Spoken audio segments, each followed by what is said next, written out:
Se fue un camión, ya están prohibiendo la entrada de los camiones de redilas y los camiones grandes. Es una bajada impresionante. Bueno, no se calculó mucho, ¿verdad? Y el camión se fue contra la caseta y mató a la persona de la caseta, murió quemado junto con el chofer. Después vino otro accidente también, y gracias a Dios que pues ya hicieron otro desviamiento, una desviación para los camiones, y se le está prohibiendo a los que entren que ya no circulen por esa autopista. Lo que más me impactó fue que oí en el periódico que uno de los testimonios es que unos familiares de estas personas que murieron dijeron lo siguiente: mi tío, una de las personas que murieron, estaba cuando salió de la casa y voy a hacer esto, construir esto, etcétera, etcétera, y nos damos cuenta, uno de los familiares es cristiano, nos damos cuenta que así es la vida. Hoy vivimos, hoy en la tarde, hoy en la noche o mañana, ninguno sabe si vamos a amanecer. Nadie sabe. Todas las personas salimos al mundo y con proyectos y visiones y trabajo, etcétera, etcétera, cuando lo más importante es que todos estamos condenados, somos como una lista de reos, condenados a muerte, porque algún día tenemos que entregarle cuentas a Dios. Entonces, si tenemos esta conciencia de que hoy puede ser el último día en que Dios tal vez te esté hablando, y tal vez Dios te está dando la oportunidad de comenzar a cambiar ya tu trayecto y el camino que tú llevas, estoy seguro que cambiarías el rumbo de tu vida. Si respondes que sí, entonces eso quiere decir que necesitas hacer algunos ajustes ya en tu vida, no creyendo que tienes todavía un mes de vida, ni una semana, ni todavía, no me faltan todavía 10, 15 años, no me importa que tengas 20, 25 años de edad, 30, 35 años, la muerte toca las puertas a los niños recién nacidos, como al que llega a los 113 años del último señor judío que acaba de morir de 113 años. Así que la muerte es para todos los seres humanos, para todas las edades, en el momento en el que menos lo pensamos. Si tú respondes que sí, ¿verdad? Entonces, la Biblia tiene muchas exhortaciones para que nosotros vivamos a la luz de la eternidad, a la luz de cada día levantarme, Señor. Yo no sé si es mi último día, encomiendo mi familia a ti, Señor. Te encomiendo mi vida, guíame, Espíritu Santo. Muéstrame las decisiones que tengo que tomar. Que las decisiones que tengan no tengan consecuencias para el mal, sino para el bien. Que cada decisión que yo tome este día sea para tu gloria, Señor. Cuando comenzamos a vivir con esta expectación de la eternidad, es cuando podemos comprender al rey David en uno de los salmos que oró a Dios y le dijo: oh Dios, enséñame a contar los días de tal manera que traiga sabiduría al corazón. Vean por ejemplo en Romanos capítulo 13, versículos del 11 al 14, la exhortación que nos hace el apóstol Pablo. Y esto conociendo el tiempo. ¿Cuál tiempo? El tiempo que es cortísimo de nuestra vida. Que ya es hora de levantarnos del sueño, porque ahora está más cerca de nosotros nuestra salvación que cuando creímos. La noche está avanzada y se acerca el día. Desechemos pues las obras de las tinieblas y vistámonos las armas de la luz. Andemos como de día, honestamente, no en glotonerías y borracheras, no en lujurias y lascivias, no en contiendas y envidia, sino vestidos del Señor Jesucristo y no proveáis para los deseos de la carne. Noten ustedes en el versículo 12 que la vida espiritual la compara el apóstol Pablo, guiado por el Espíritu Santo, con el día y la noche. Cuando llegan las 9, 10 de la noche, en el caso particular mío, yo a las 10:30 ya estoy roncando, ¿verdad? Tal vez 10:15, 10:30. Ya sé que es mi hora. Tengo esa disciplina de siempre tratar de dormirme a esa hora. Y ya llegan las 5, 5:30, levantarme, porque ya salió el sol y tu cuerpo se acostumbra, ¿verdad? El metabolismo a los horarios donde tú estás viviendo. Bueno, de la misma manera, ¿saben ustedes a qué hora de la noche nos encontramos ahorita? Nos encontramos en el punto más oscuro de la humanidad, donde un loco que se llama Kim Jong en Corea del Norte está amenazando bombardear la isla de Guam, donde hay 163,000 personas, más de 12,000 soldados norteamericanos estacionados, está amenazando bombardear Alaska y Los Ángeles, está amenazando lanzar bombas contra Japón. Ya ahorita comenzó la evacuación de Corea del Sur, porque Corea está dividida en el norte y en el sur. En el sur están completamente, no son comunistas. En el norte, este hombre, Kim Jong, de 33 años, ¿verdad? Un jovencísimo, el gordito que tienes ahí arriba de tu cama. Este hombre, ¿verdad?, está tratando de recuperar Corea del Sur, amenazar Corea del Sur. En Corea del Sur hay más de 17,000 Marines o marinos de Estados Unidos, y tienen un sistema ahorita, gracias a Dios, ¿verdad?, como escudo contra misiles, pero misiles Hwang-2, que no son los grandes, que viajan a más de 6,000, 7,000 kilómetros de distancia. Entonces, el mundo está ahorita así en una expectación impresionante.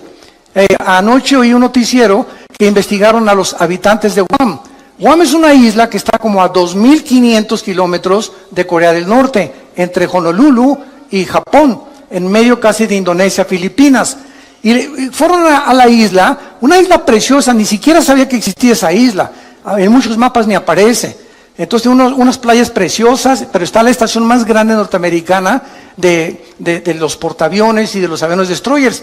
Y comenzaron a entrevistar los periodistas a los habitantes de esta isla, preguntándoles: ¿cómo viven ustedes ahorita que saben que ustedes van a ser el primer blanco de este señor que ya amenazó que esta semana manda 4 misiles alrededor de la isla? Y simplemente la pura radiación de esos misiles, aunque no tengan todavía cabezas nucleares, es peligrosísimo para los habitantes. Y el 80% de los habitantes contestaron: es que todos nos levantamos en esta isla sabiendo que es nuestro último día. No esperamos amanecer. Y si amanece, le damos gracias a Dios. Sabemos que en cualquier momento ya estamos, ahora sí que ya con esta amenaza desde hace muchos años, desde los abuelos de este señor Kim Jong, que siempre amenazó destruir esa isla por odio a los americanos.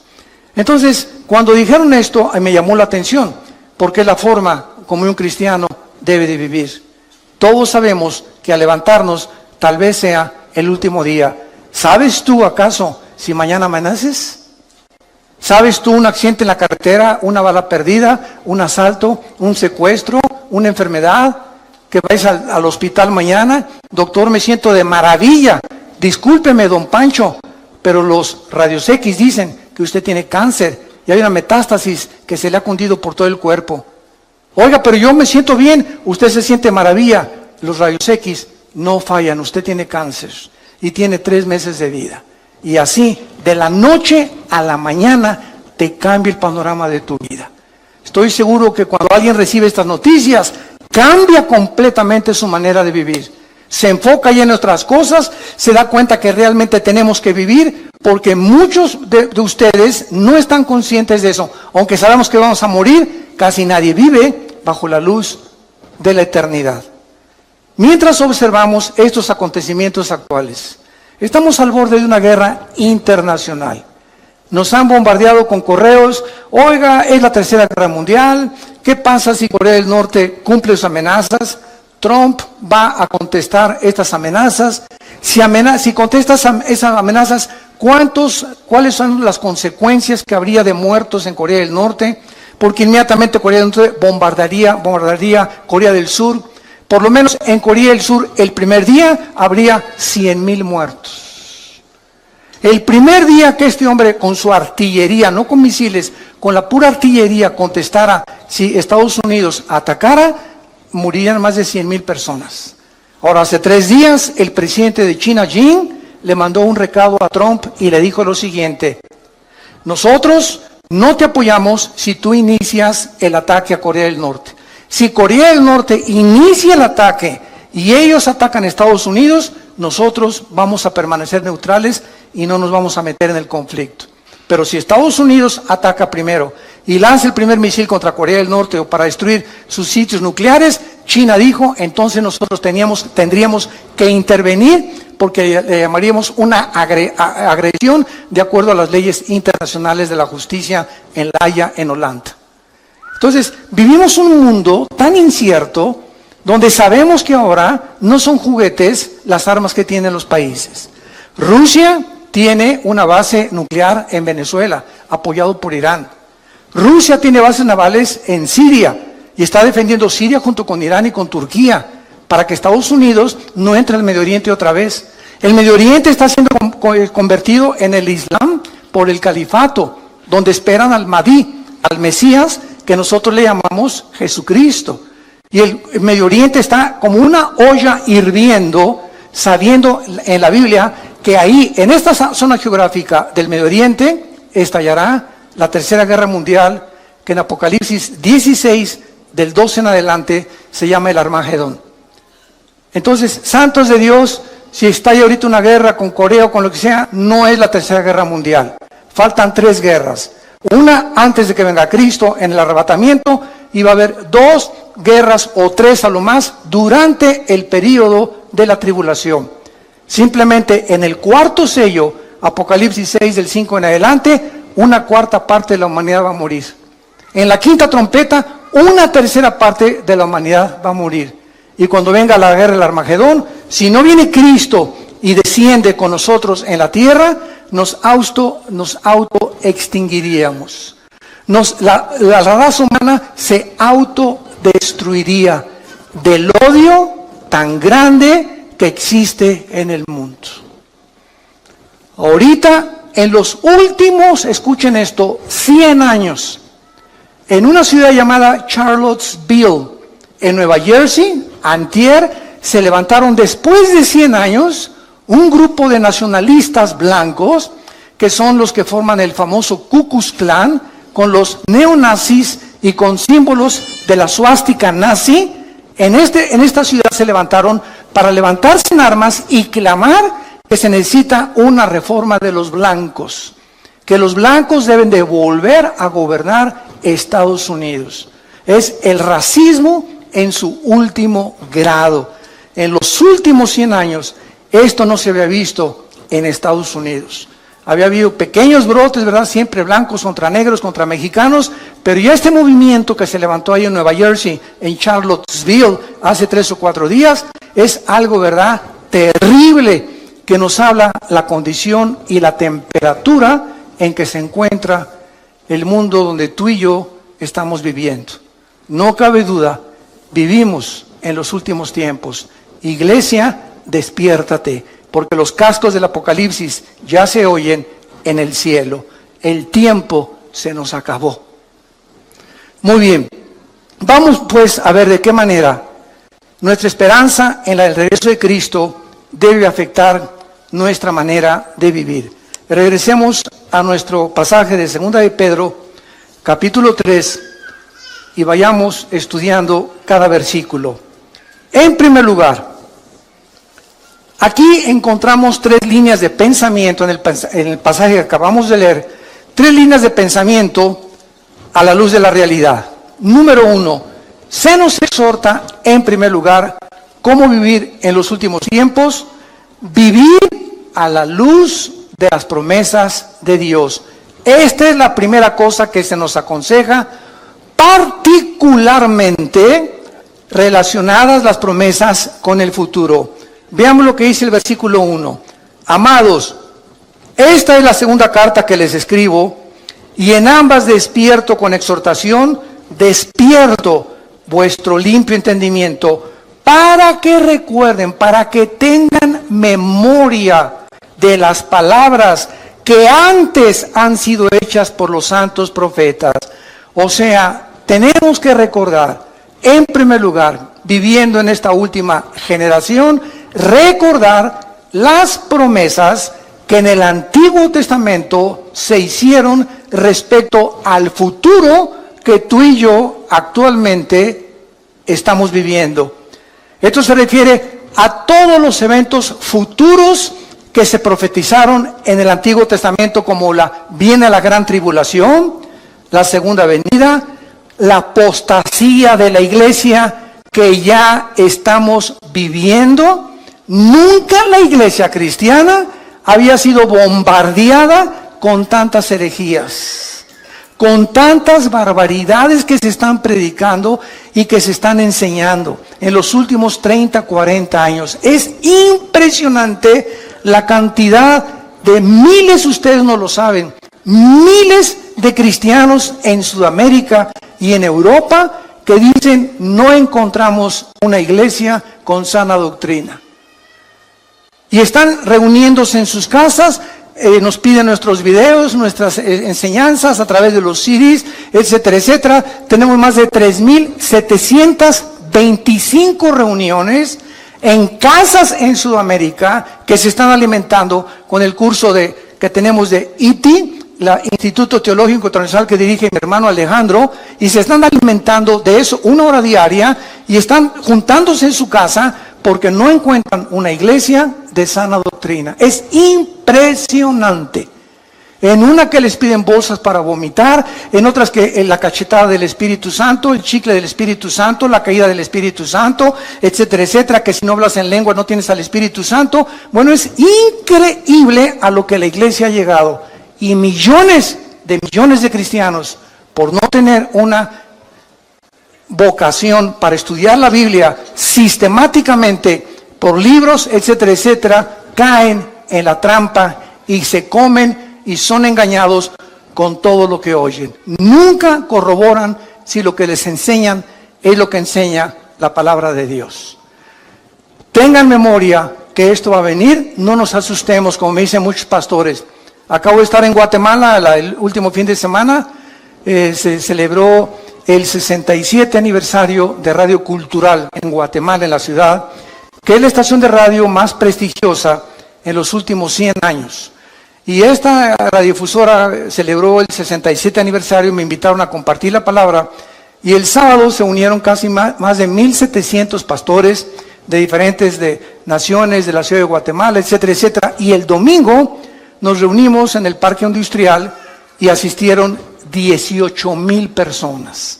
Entonces vemos nosotros que es una efervescencia de hambre de la palabra de Dios, y cantidad de pastores me decían en Guatemala: hermano, es que necesitamos la sana doctrina, necesitamos regresar a las enseñanzas de la Biblia, a las enseñanzas que Cristo nos enseñó. Y yo el consejo que les daba es el siguiente: no se desilusionen, no se asusten. ¿Saben por qué? Porque Cristo nos los dijo. Cuando estas cosas sucedan, recuerden que yo se las dije antes. Entonces, esto tiene que suceder. No nos desilusionemos, al contrario, tiene que suceder. Y si sucede, es porque la Biblia es la palabra de Dios. Al contrario, esforcémonos, seamos valientes, echemos mano de la vida eterna. No perdamos la esperanza a la cual todos hemos sido llamados. Estemos firmes y constantes en la fe, sabiendo que nuestro trabajo no es en vano. Entonces, no es tiempo de ser cobardes, no es tiempo de: ya me voy, tú una bola de hipócritas, esto no es cierto. Estos son los perdedores, los que quieren ponerse hasta atrás del ejército y no quieren ocupar las primeras líneas de comandantes y generales del ejército de Dios. Es muy fácil irte hasta atrás y decir: ya no peleo, ya me quedo en la casa, esto no es cierto. Qué fácil es eso. Y dicen Apocalipsis 21:8, los cobardes encabezan la lista de los que van al lago de fuego. Los cobardes, no los adúlteros, no los homosexuales, no las lesbianas, no los secuestradores. Los cobardes son los primeros que dice Cristo que va a juzgar. Muy bien, entonces todas estas profecías ya se han cumplido, y la exhortación es que mantengamos estas promesas en nuestra mente, porque las vamos a necesitar. Dice el versículo 3, sabiendo primero esto. O sea, ¿por qué necesitamos recordar tres promesas? Porque en los postreros días, que es la época que estamos viviendo, que actual es la Biblia, vendrán burladores, andando en sus propias concupiscencias y diciendo: ¿dónde está la promesa del Hijo de Dios? Siempre ha habido guerras, siempre ha habido terremotos, siempre ha habido maldad, siempre ha habido pecado, bla, bla, bla, bla, bla, bla, bla, bla. Y así tenemos ahorita un mundo impresionante. Tú te metes, por ejemplo, a una conferencia bíblica, profética, y ve los comentarios. Hay buenos y hay negativos. Son puras mentiras. Es pura hipocresía. Y siempre hay estas cosas. Todas estas personas que mandan estos comentarios se les llama burladores. Y ahora es muy importante esto, porque eso nos explica por qué necesitamos aferrarnos a estas promesas. Un burlador, escuchen esto, no es lo mismo de una persona que tiene dudas. Porque los que dudan honestamente están abiertos a las evidencias. Pero el burlador es la persona que ni siquiera quiere oír las evidencias ni hacer caso de las evidencias o las pruebas que la Biblia ofrece para demostrarte que estás equivocado. El burlador se dedica a burlarse, a criticar, a despreciar y atacar las cosas de Dios. En el Salmo 10, en el Antiguo Testamento, David escribió lo siguiente, versículos del 3 al 5. Salmo 10, del 3 al 5. Porque el malo se jacta del deseo de su alma, bendice al codicioso y desprecia a Jehová. El malo, por la altivez de su rostro, no busca a Dios. No hay Dios en ninguno de sus pensamientos. Sus caminos son torcidos en todo tiempo. Tus juicios los tiene muy lejos de vista. A todos sus adversarios desprecia. Y en el capítulo 14, versículo 1, dice David: dice el necio en su corazón, no hay Dios. Lo más lejos que el hombre pueda llegar es reconocer que Dios tenía razón. Y a partir de ese punto ya no llegas más lejos sin Jesús en tu vida. Entonces es importante, ¿verdad?, darnos cuenta que por qué actúan estos burladores de esta manera. Regresamos a nuestro pasaje 2 de Pedro. Y dice el versículo 3, ¿por qué estos burladores que abundan en la televisión, en las telenovelas, en los programas y en las entrevistas del radio, en el cine, en las películas? ¿Saben ustedes, santos de Dios, por qué esta gente actúa de esa manera? Burlándose, despreciándose, riéndose, haciendo mofa de las cosas espirituales. Nos lo dice el versículo 3, porque andan según sus propias concupiscencias. En otras palabras, son personas que no quieren que Dios se meta a sus vidas. Son personas que no quieren que haya nadie del universo que les ponga 10 mandamientos para vivir. Son personas que no les importa ni tampoco les conviene tener un Dios a quien someterse. Ellos quieren andar. La palabra concupiscencia, apúntalo, significa pasiones sin control o deseos desordenados. No tengo ningún freno moral, me acuesto con el que sea, puede ser hombre, puede ser mujer, mujer con mujer, hombre con hombre, o puedo tener amante, puedo tener esposa, o me puedo acostar con mi novio o con mi novia. Son personas que no tienen frenos, están como caballos desbocados en la vida. Hacen lo que, como caballos bien alimentados, relinchan tras las mujeres que no son su esposa. ¿Y saben ustedes por qué? Lo dice aquí en 2 de Pedro, capítulo 2, versículos del 10, que describe este tipo de personas. Y mayormente aquellos que, siguiendo la carne, andan en concupiscencia, o sea, en pasiones sin control, e inmundicia, y desprecian el señorío, atrevidos y contumaces, no temen decir mal de las potestades superiores. Versículo 12, pero estos, hablando mal de cosas que no entienden, como animales irracionales, nacidos para presa y destrucción, perecerán en su propia perdición, recibiendo el galardón de su injusticia, ya que tienen por delicia el gozar deleites cada día. Estos son inmundicias y manchas, quienes aún mientras comen con ustedes, se recrean en sus errores. Tienen los ojos llenos de adulterio, no se sacian de pecar, seducen a las almas inconstantes, tienen el corazón habituado a la codicia y son hijos de maldición. Por eso se burlan de ti. Por eso te critican que eres cristiano. Por eso se mofan de la Biblia en los periódicos, en los libros, en las películas, en las telenovelas, etcétera, etcétera, etcétera. Porque detrás de estas personas se encuentra el 99% de las veces una vida de inmoralidad. Odian la luz, odian la santidad, odian a Jesús, aman las tinieblas. En el Evangelio de Juan capítulo 3 dice, y esta es la condenación, que la luz vino al mundo y los hombres amaron más las tinieblas que la luz. ¿Por qué? Porque sus obras eran malas. Porque todo aquel que aborrece la luz no viene a la luz. ¿Por qué? Porque la luz te muestra cómo eres. Y cuando nos ilumina el Espíritu Santo, nos damos cuenta que bárbaro, soy un basurero. Estamos podridos en maldad. Y cuando reconocemos esa maldad y esa podredumbre con la cual nacimos, el pecado original, es cuando, Dios mío, ten misericordia de mí. Y hay una cruz en la gracia de Dios a la cual nos podemos acercar y ser lavados con la sangre del Hijo de Dios. Muy bien, estos burladores también toman posiciones pseudocientíficas. Miren lo que dice el versículo 4. Y dicen, ¿dónde está la promesa de su advenimiento? O sea, de que va a venir. Porque desde el día que los padres durmieron, todo permanece igual. Esta explicación, ¿verdad?, no cuadra con lo que la Biblia dice. Si estas personas realmente necesitan evidencias de la actividad de Dios en la historia, es bien fácil.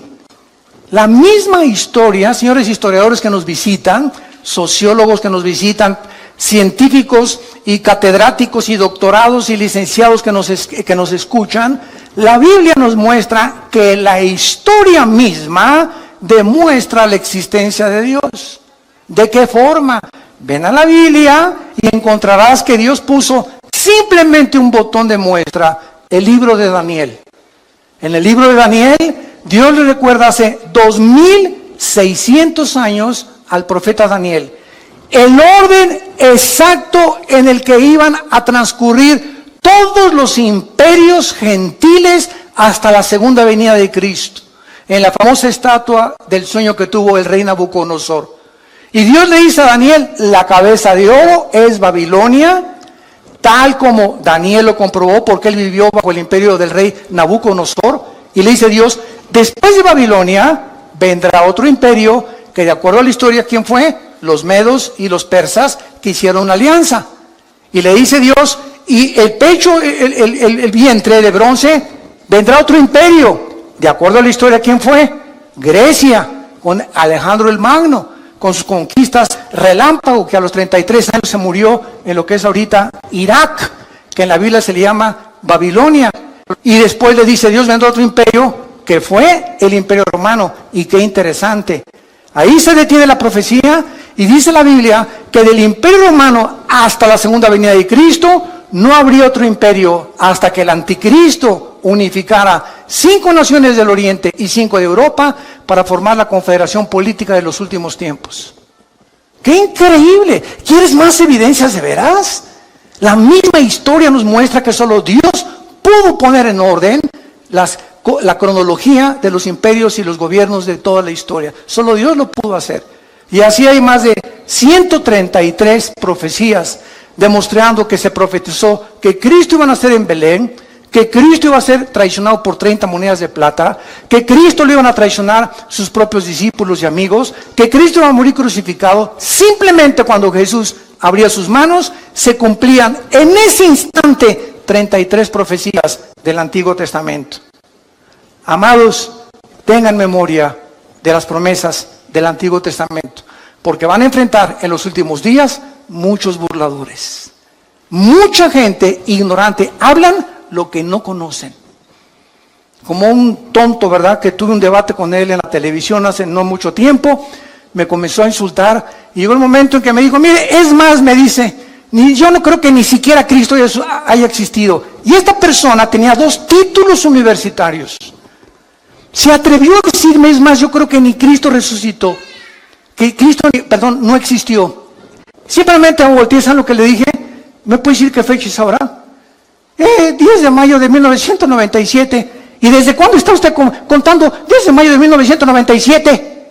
Y se quedó así. Y le contesta el moderador: burro, desde que nació Jesús. La misma historia, y cuando vino Cristo revivió la historia. Y fue tan impactante la entrada de Jesucristo a la historia que contamos antes y después de Cristo. No antes y después de Buda, ni de Mahoma, ni del Dalai Lama, ni de tu padrino Walter Mercado. Fue tan impactante la entrada al escenario mundial del Hijo de Dios que la historia se dividió. Dije, ¿desde cuándo cuentas 1997? Cabeza de ostión. Impresionante, hablan tantas barbaridades, tantas tonterías. Bueno, así es como está el mundo. Tengamos memoria de esto porque se viene más y más y más la crítica y la oposición. Entonces, como decíamos, también toman posiciones pseudocientíficas. O sea, hasta toman pasajes bíblicos para apoyar sus ataques y hacer sus argumentos disque más válidos. Simplemente estas personas les recordamos la historia y te contestan: ay, pues yo no había leído el libro de Daniel. Entonces no hables si no conoces lo que estás diciendo. Yo no puedo tener un debate con un filósofo, por ejemplo, del tipo de Rousseau, o los que siguieron la filosofía de Rousseau, que el hombre es básicamente bueno. Yo no puedo meterme a su ideología si no conozco lo que él me está presentando, porque al meterme yo en lo que yo no conozco, él me puede contraatacar, porque él sí lo conoce. Entonces, si yo tengo un debate con una persona, tengo que conocer sus debilidades de la ideología que me está presentando, combatirla y presentarle las mías. Y escuchen esto: el 90% de las veces que tú alegas con tu maestro de escuela, con un científico o con cualquier persona atea o agnóstica, no conocen la Biblia.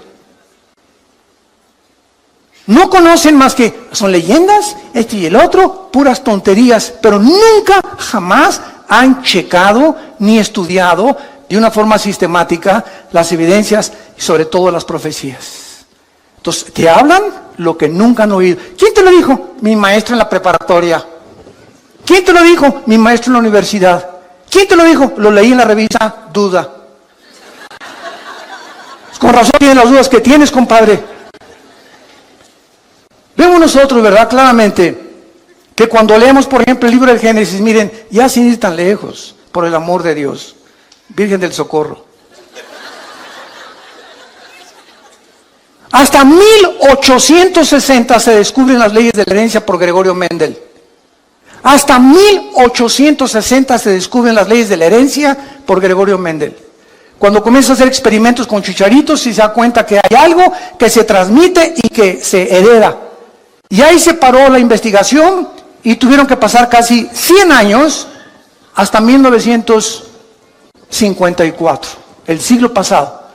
En 1954 le dan el premio Nobel de Medicina a Dr. Watson y al Dr. Samuel Crick, porque descubren la hélice del ADN, del ácido desoxirribonucleico.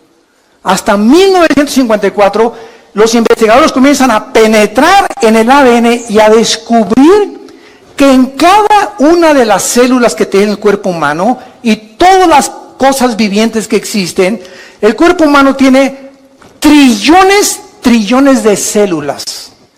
Y en cada célula que tenemos, escuchen esto, en cada célula hay 500 enciclopedias británicas escritas. ¿Me escuchaste? La información que tiene el ADN en cada célula equivale a 500 enciclopedias británicas. Con 4 letras nada más. Y en esa información inteligente que cada célula tiene, está escrito tu color de ojos, tu color del pelo, mi color de piel, nuestra estatura, todas las características que tenemos y venimos heredando desde Adán y Eva. Abuelos, bisabuelos, tatarabuelos, todo se encuentra en cada célula. Entonces, el ADN y el código genético que tengo yo en mis células, le sacan una a Chita, y cuando examinan el ADN de Chita, no corresponde al ADN que yo tengo. ¿Qué significa esto? Que cuando se mezcla un perro con un gato, un burro con un caballo, un león con una cebra, el ADN impide a través de los aminoácidos de la biología que haya una mezcla de especie contra especie, porque entonces se rompe el patrón que Dios estableció desde el Génesis, como lo vamos a ver, capítulo 1, versículos 12 y 13, que todo tiene que ser de acuerdo a su género y a la forma en la que tienen ellos su desarrollo, como las frutas, los animales y nosotros los seres humanos. Cuando se cruzan dos especies, nacen híbridos. Cruza un caballo con una burra y ¿qué nace? Una mula. Y cuando la mula la quieres volver a cruzar, no puedes porque es híbrida.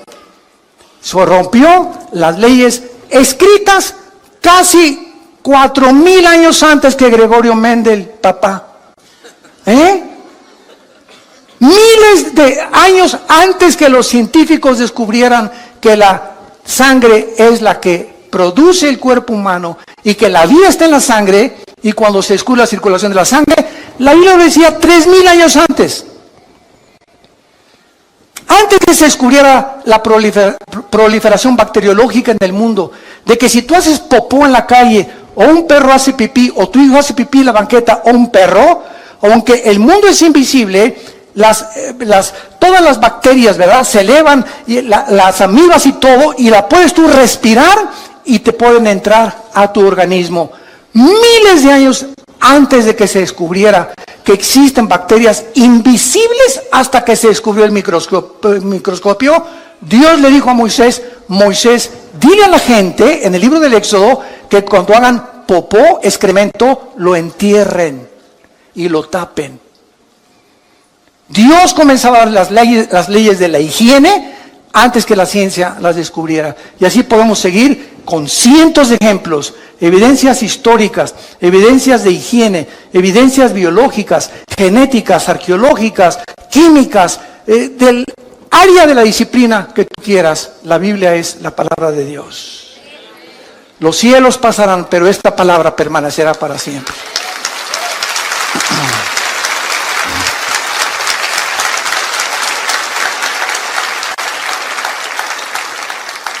Ahora, vemos también, ¿verdad?, que es importante el tiempo de Dios. Porque esta es la pregunta que también dicen, no todas las cosas han sido igual, siempre ha habido guerras, etcétera, etcétera. Es verdad, siempre ha habido guerras. Es más, el Instituto para la Investigación de la Paz en Suecia, Estocolmo, ¿sabe lo que dictaminó hace algunos años? El Instituto para la Investigación de la Paz en Suecia, Estocolmo, que de los aproximadamente 6,000 años de historia que el ser humano tiene, solamente han habido 25 años de paz. En 6,000 años, el ser humano solo ha tenido 25 años sin guerras. ¿Qué significa esto? Que la historia del ser humano es guerra tras guerra, generación tras generación, por nuestras pasiones, la codicia, quiero tu terreno, quiero conquistar esa área geográfica, quiero tener esta colonia aquí, los franceses, los ingleses, los austriacos, los judíos, los árabes, etcétera, etcétera. Todo el mundo siempre ha estado en continua guerra. Hace algún tiempo, tengo aquí las palabras de uno de mis autores favoritos, C.S. Lewis. Fue profesor de la Universidad de Oxford. Y en 1939, C.S. Lewis consigue sus libros, La grandeza del cristianismo, El problema del dolor. Bueno, es increíblemente científica, y fue el más grande ateo de Inglaterra. Y siendo el más grande ateo de Inglaterra, se convierte C.S. Lewis y comienza a escribir, no sabes, la literatura más profunda que existe, científica cristiana. Y en 1939, C.S. Lewis, cuando la Segunda Guerra iba a comenzar, escribió esto.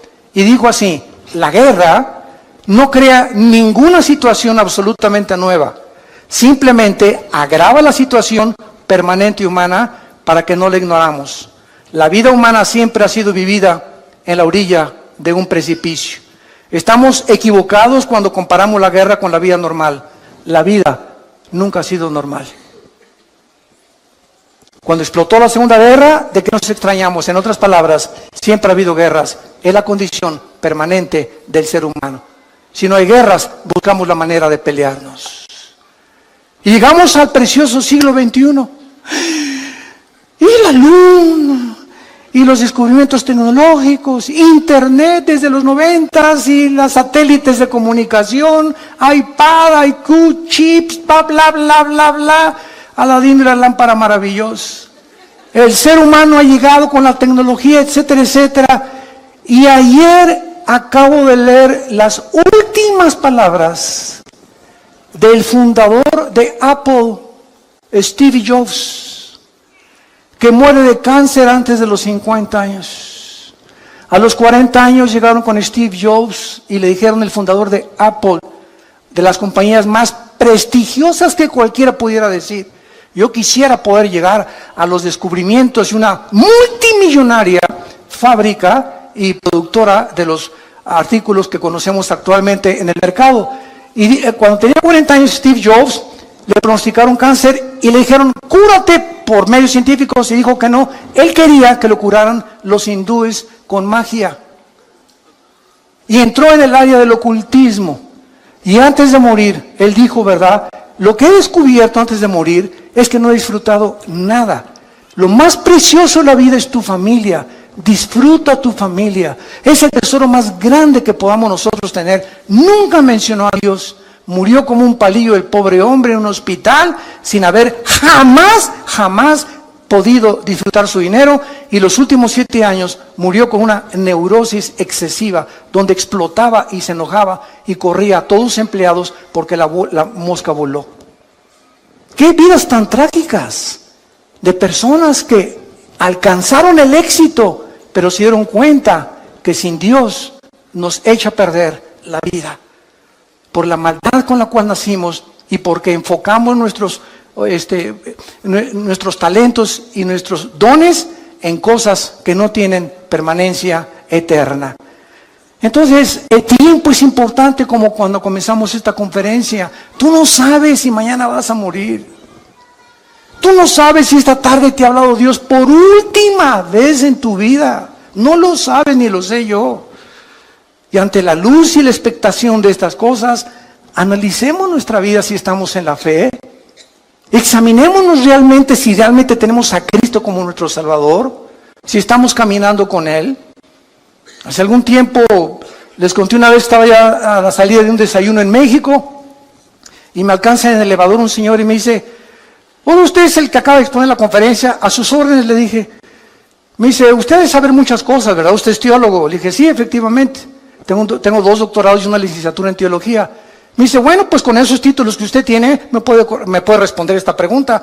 Le dije, dígame usted, ¿por qué Dios no mata al diablo? Y me dice, no se quedó ahí, y me dice, porque Dios es todopoderoso, ¿verdad? ¿Qué dice usted? Amén, amén, Dios es todopoderoso. Entonces, si Dios es todopoderoso, ¿por qué no mata al diablo? Y déjame decirle antes que me conteste, y si no lo mata es porque no es misericordioso ni es amor. Fíjense usted la pregunta que me hizo, ¿no? Entonces yo le contesté y le dije, dele gracias a Dios, porque si Dios acabara con el mal ahorita, comenzaría con usted.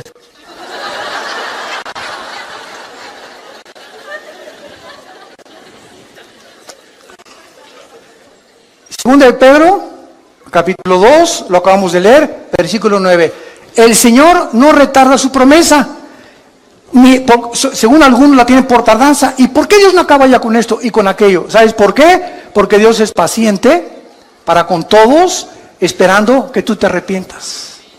Dale gracias a Dios que los juicios de Dios no han comenzado en la forma que se viene sobre el mundo, porque Dios es paciente con tu vida. Te va a seguir hablando a través de tu esposa, a través de tu esposo, a través de tus hijos, a través de tus amigos en tu trabajo, a través de las conferencias en YouTube, en internet, en las iglesias cristianas. Dios nunca deja de hablar, porque es paciente con tu vida. Pero llega un momento el que tú has decidido no creer. Y tienes la luz y tienes las evidencias, pero no te conviene. No es que no creas por falta de evidencias, como dijo Carlos Sagan, el último ateo del siglo XX, astrofísico. Es que si tuviera más evidencias para creer en Dios, hubiera creído en Dios. Pero detrás de la vida de este hombre, ¿verdad?, no había las características que él deseaba porque no le convenía entregarse a Dios. Y esa es la tragedia humana, que la luz vino al mundo y los hombres amaron más las tinieblas que la luz. Ahora, en cuestión del tiempo, ¿verdad? Dios no percibe el tiempo como todos nosotros. ¿Por qué no acaba ya Dios con todo? Porque el tiempo de Dios no es como tú lo piensas. Les voy a hacer una historia interesante relacionada con esto, que tiene algo de humor. Un hombre llegó al cielo y le preguntó a Pedro: Pedro, en el cielo, ¿cuánto es un minuto? Y le contestó Pedro: un minuto es 1.000.000 de minutos aquí arriba. Ah, esto es interesante, le dice el hombre, y le volvió a preguntar: oye Pedro, ¿y un peso? ¿Cuánto es en el cielo?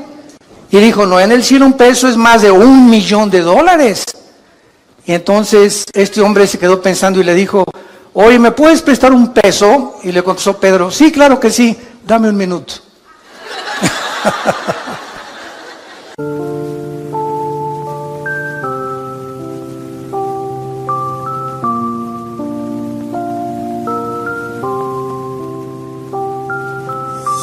Ta đã không còn thuộc về nhau nữa. Những lời nói ở trong quá khứ đã không còn đau nữa. Ta đã không còn mong tương lai có nhau về sau nữa. Nhưng giọt lệ ở trên mi em đã có ai lau chưa? Và ta từng nghĩ là ta có thể được đi cùng em tới hết đoạn đường. Rồi bão táp mưa giăng cản lối. Ta nhận cái kết đoạn trường. Ta coi em như diễn viên chính, em coi ta như diễn viên hài. Cho em một đời nắng ấm, ai ngờ nhận lại một trời thiên tai. Buồn làm chi em ơi, đâu thể như những phút ban đầu. Ta hoài lâm vào xót xa, có khi nào hoa nở không màu. Xin lỗi vì đã yêu nhau, giờ chỉ nỗi nhớ mang tên mình. Tất cả nếu như là định mệnh, xa mưa rông còn gã điên tình. Ta đã để đông qua chẳng thể trông câu chuyện kể, không đổ hết ra bể. Sống suy cho cùng thì trong tình yêu ai không tỉnh táo là thua khúc đàn tranh vào lúc tàn canh. Qué burro, ¿verdad? Así es. Dios está fuera de nuestras 4 dimensiones. Y para Él un día es como 1000 años, dice el Salmo 90. Entonces, Él no está de acuerdo, ¿verdad?, en el tiempo como nosotros, como transcurre aquí. Aquí el planeta gira sobre su eje en 24 horas, se traslada alrededor del Sol en 365 días, que hace un año, pero Dios está fuera de nuestra galaxia. Él está fuera de las 4 dimensiones. Tú y yo vivimos en 4 dimensiones. Dios es un ser hiper extradimensional. Entonces, Él enfoque y todas las cosas las ve completamente diferente a nosotros. Y cuando estemos en el cielo, después de que veamos lo que nos espera y las bendiciones que tenemos, que vamos a tener, y qué Disneylandia, ni qué Reino Ventura, ni qué Riviera Maya, ni Honolulu, ni qué nada. Cuando estemos ahí en el cielo, vamos a ver nuestro pasado y todo lo que sufrimos. 50 años, 60 años, mira, en tus 60 años que has sufrido, desde que tú naciste no fueron puro sufrimiento. Cálmate, ya le ganaste a Job. Entonces la vida no es todo sufrimiento, tenemos épocas, ¿verdad?, de sufrimiento y de tristeza y valles y montañas, porque así es la vida humana. Pero cuando estemos en el cielo y veamos esas épocas y meses o años que sufrimos, no se van a comparar y van a parecer como solamente una mala noche en un hotel de 5ª categoría que pasamos, comparado con nos espera en la eternidad. Y diremos ahí: valió la pena vivir para Cristo. Y ahí voltaremos hacia atrás y diríamos: ¿de eso nos estábamos quejando? ¿Teníamos tanta prisa cuando la eternidad nos está esperando con las bendiciones infinitas que Dios tiene para todos aquellos que le han entregado su corazón? Es por eso que nosotros debemos vivir a la luz de la eternidad. Dice el versículo 9: el Señor no retarda su promesa, sino que es paciente. Muchos la tienen por tardanza. Ay, ¿cuándo viene Jesús? Ay, que se acabe todas estas cosas. Desde tu perspectiva del tiempo y desde mi perspectiva del tiempo, elevemos nuestro corazón y nuestra alma a Dios.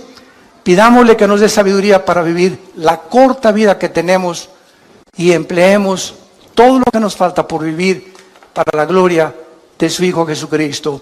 Señor, te damos gracias, porque desde el principio nos llamaste y nos escogiste para la salvación,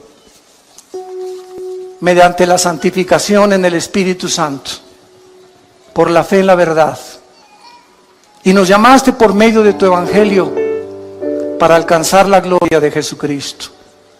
Bendito sea el Hijo de Dios, que lo resucitó a los 3 días de los muertos y nos hizo renacer a nosotros para una esperanza viva por medio de Él, para una herencia incorruptible, inaccesible en los cielos, que somos guardados por el poder de Dios mediante la fe, esperando la bienaventurada esperanza y la gloriosa venida de nuestro Señor en las nubes, que nos arrebatará y nos sacará de este mundo en cualquier momento para estar siempre con Él. Oh Dios, una vida muy corta, tal vez demasiado corta, nos has dado. Vivámosla pues a la luz de la eternidad, echando mano de la vida eterna, peleando la buena batalla de la fe, exhortándonos a ser valientes y vivir para Jesús. Corramos la carrera, despojándonos de todo peso y de pecado que nos asedia, esperando la bienaventurada venida de Jesucristo, y corramos esta carrera con paciencia, sabiendo que es fiel el que nos llamó. Muchas personas en este momento no tienen a Cristo. Yo los invito a que vengan a la cruz. Tú no sabes si hoy es la última vez que Dios te ha hablado. Cuando oigas su voz, no te endurezcas. Ya no te sigas burlando ni despreciando este regalo. Es un regalo. A Él le costó la vida. A ti solamente es reconocer que necesitas a Jesús en tu corazón. Si tú quieres arrepentirte en este momento y venir a la cruz, dile a Dios, ahí desde donde tú nos estás escuchando. Tal vez nos están escuchando de muchas cárceles, de muchas camas de hospitales, de muchas salas en sus casas.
bao đêm đợi chờ mưa rơi, lòng chơi vơi như giữa biển khơi, cánh chim bế nhau tung bay, người đầu hay ta không oán trời.